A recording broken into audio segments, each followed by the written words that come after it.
Greetings! Welcome to the screencast on entering the field in qualitative research.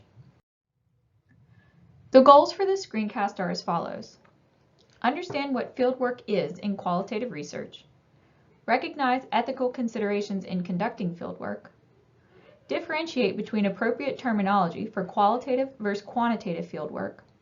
And determine appropriate action steps for researchers in entering the field. In fieldwork, researchers are working within a natural environment to collect or generate their data. This means that instead of conducting research in a laboratory-like environment, researchers who conduct fieldwork are out in the world working with the people in it.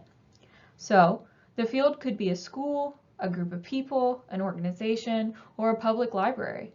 For qualitative researchers, fieldwork includes conducting observations, interviews, focus groups, etc.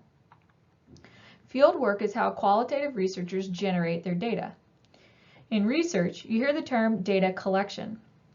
While this term is absolutely correct, I believe the term data generation more accurately accounts for the role of the researcher as the instrument, which adds a human, subjective lens to the data collection process in qualitative research. To generate means that someone or something causes something to arise or come about. Because of the role of the researcher in qualitative research, you are often actually generating new data through your work and interaction with your participants, rather than objectively collecting already existing data. One of the first considerations for qualitative researchers is how to gain access to the natural environment in which they would like to conduct their research. Because qualitative researchers more often work closely with people while in the field, getting access to a site involves gaining permission by gatekeepers that allow a researcher to be there. Flick explains that researchers must ask how they can secure the collaboration of potential participants and how they can do so in a way that actually leads to concrete interviews or other data. Researchers must obtain consent to access a field by institutions and by individual participants.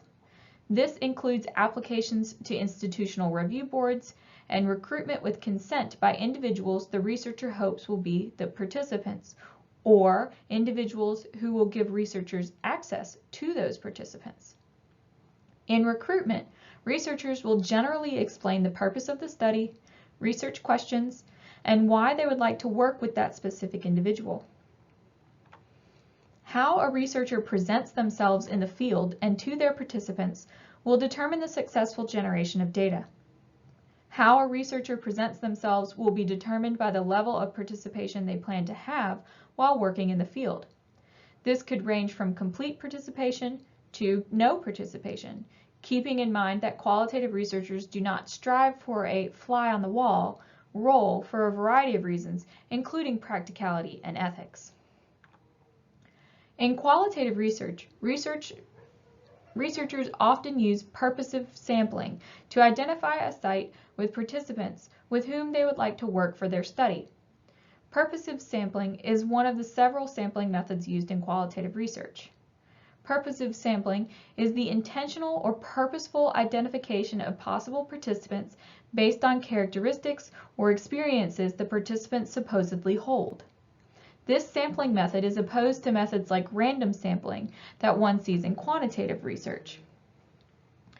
Qualitative researchers need to be sure their participants have the experiences they're interested in researching. Otherwise, data generated with them will not help answering research questions. Qualitative researchers will refer to the individuals who participate in their studies as participants rather than subjects.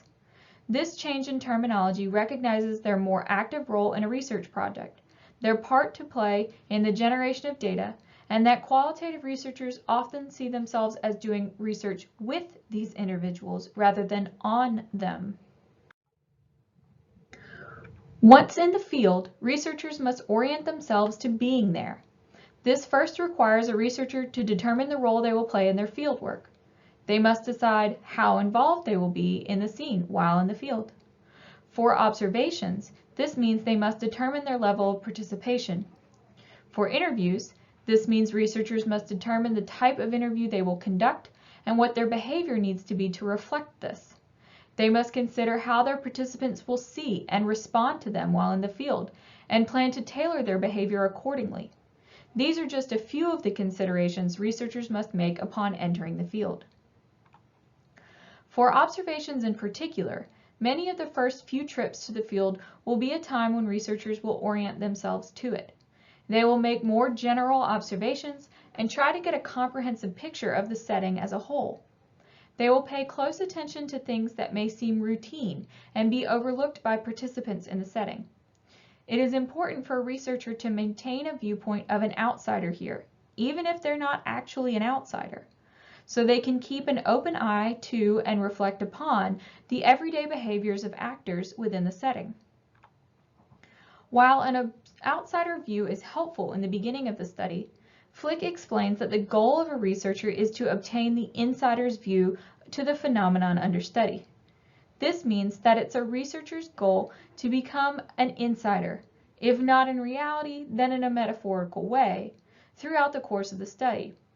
He explains that the knowledge a researcher wants is the inside perspective, to understand the individual's point of view or the organizational principles of social groups from a member's perspective.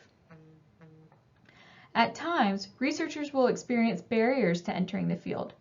There are gatekeepers who don't want to give access, activities that will remain hidden regardless of the role of the researcher, or participants who do not feel comfortable being in a specific study. In these cases, the researcher respects the wishes of the players in the field and works with rather than around these barriers. At times, concealment of the researcher's purpose and the goals of fieldwork can be appropriate, but only in very specific research circumstances. When experiencing barriers, when researching sensitive topics, when working with children, adolescents, or marginalized populations, or in a variety of other situations, researchers use a variety of strategies to gain access to the field. These include, but are not limited to, spending extended time in the field before research begins so that possible participants become comfortable with researchers as people.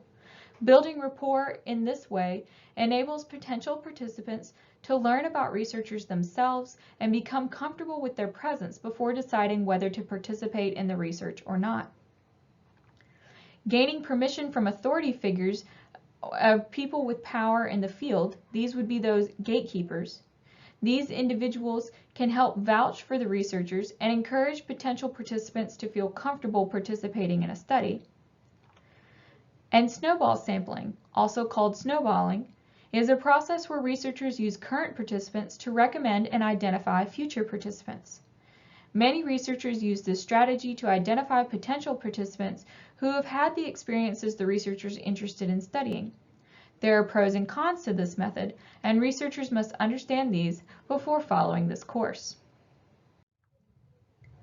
To ethically conduct fieldwork, the researcher must keep in mind and work to safeguard the rights, interests, and sensitivities of their participants.